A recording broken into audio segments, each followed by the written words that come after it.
Hello and welcome to the Cryptocurrency News channel. Today we got to talk about threats to cryptocurrency, threats to Bitcoin, and what could bring it down. You might say the feds are plotting to bring Bitcoin and the economy down, or you might say it's the elites or whatever. But a lot of it actually has to do with the cryptocurrency industry itself and companies within the cryptocurrency industry, notably Terra Luna and now Celsius. You notice that each of the major two crashes recently has coincided with one of these companies actually falling apart. Now, I'm sure the Fed interest rates and the inflation rate is definitely affecting it, but these two big giant companies falling apart, completely basically dying. Celsius hasn't yet. Some people still believe it won't.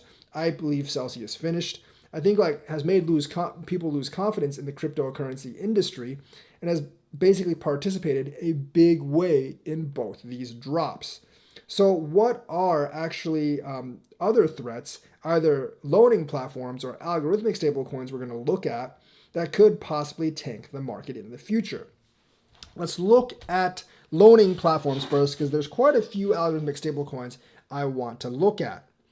I don't think any of them are extremely scary, but we will actually have to see. So the other two that I know from loaning platforms are going to be Nexo and BlockFi.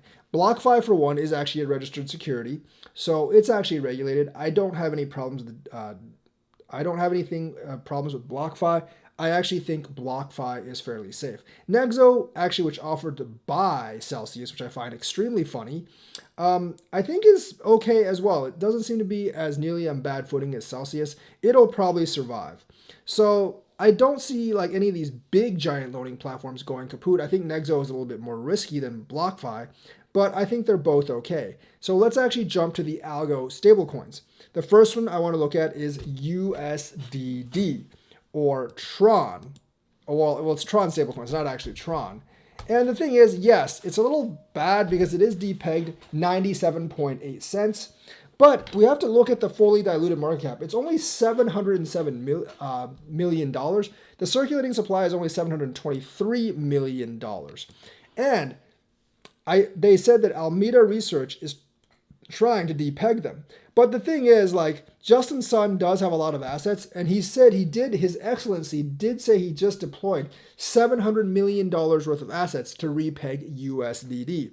Now, I'm not a mathematician, but if you deploy $700 million of assets to repeg your currency that's only worth $770 million, it's probably a good bet that they're going to repeg. Now, do I trust Justin Sun that he really did deploy all this money? I don't really know. I don't really trust Justin Sun for much, but it does seem like on-chain that most of the stuff was actually deployed as USDC, which is a solid one-to-one peg. So based on that, I actually think USDD is okay. I'm still very weary about it, though. I would not buy any USDD just because it's not repegged yet, and because I don't really trust the mighty His Excellency Justin Sun. He's excellent, but not that trustworthy for me. So Tron I'm not that afraid of, although I will keep a sharp eye on this. If USDD did collapse and brought down Tron with it, we would have problems because Tron is number 13, and collapsing the number 13 crypto would actually be really big, could easily take us below $20,000. The next one I want to talk about is USDN, and that is actually on Waves. Now, all these algorithmic stablecoins, I do think they have a chance, if they actually depeg, to actually collapse and take the coins with them. So USDN is definitely not one I like. It's about the same market cap as Tron, 95, but more than that, USDN has never really been stable. It is at, I think it is at big risk of collapse. As you can see, it's actually dipped as low as, below 80 cents. So I'm really kind of worried about Neutrino USD. I do think someone like Alameda could easily attack and bring it down. Waves itself could be brought down, but Waves is not even in the top 50. I think the effects will be much, much less than Terra, but it still will be a psychological blow to crypto if USDN actually brought down Waves with it. The next one I want to talk about is USDX. And this is even more scary, except for one thing. If you look at USDX, Kava, the entire supply Literally, the entire supply is less than $100 million. Now, the peg on Kava is very, very weak. As you can see, it's ranged from about 60 something cents to about $1.03. It's not really stable at all. So I think this will actually depeg. But the thing is, like, it's so little, and Kava is not a major player in the crypto market, that I don't think it'll actually play much. Like, Kava's number 84, like less than $400 million. So I'm not, and it doesn't seem like the depeg's really affecting Kava all that much. So I think there's a good chance that something like USDX just kind of like dies, but I don't think it'll affect the greater market. Now, Dejed is tied to like Cardano. It's by Cody, but it is kind of like collateralized by will be collateralized by Cardano. It's hard for me to talk about it because it's not launched yet, so I don't really know. It's also going to be 400% over collateralized, which will make it significantly harder to actually bring down. But we've seen prices of cryptos drop more than 75% in a bear market, so I'm definitely not 100% confident on it. But I can't really talk about Dejed and Cardano. I don't think they should release Dejed right now because it hasn't really been released. Once it's released, we might go review it some more. The big one that I'm sort of worried about is DAI, because DAI is actually not collateralized by USD. And if DAI fell apart, realistically, that would really, really hurt. I think the only thing that would hurt more than DAI right now in terms of stablecoins is actually Tether. And I don't think Tether is going to fall apart because I do actually think they have a lot of reserve. DAI is actually backed by cryptocurrencies, and it is over collateralized. But if you're backed by cryptocurrencies, that might be a big, big problem, actually.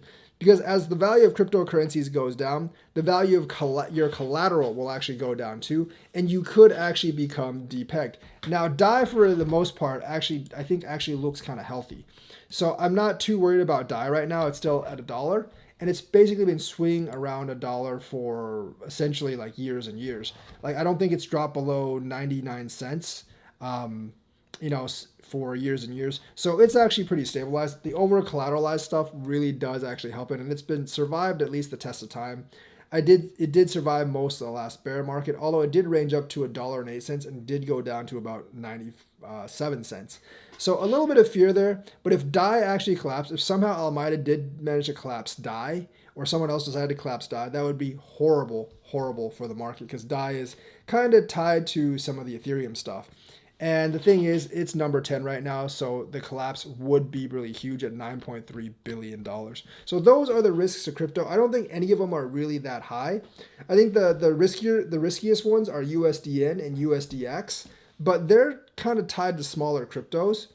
And like, it doesn't seem like when they actually became kind of depegged, it really affected them that much. So even though there are threats, and many of them, such as USDN, USDX, Dejed possibly in the future, DAI, and USDD, none of them seem to pose the exact risk that UST did. And I think both Nexo and BlockFi are better than Celsius. So I think we're okay now in terms of these disasters. I'm sure there'll be some rug pulls and stuff later, but in terms of algorithmic stablecoins, I don't think there's a big enough one that could actually collapse right now and bring down the entire market like Terra Luna did. So that's the news for today. Let me know what you think. Like and subscribe. Hit that bell notifications button. Thank you and have a nice day.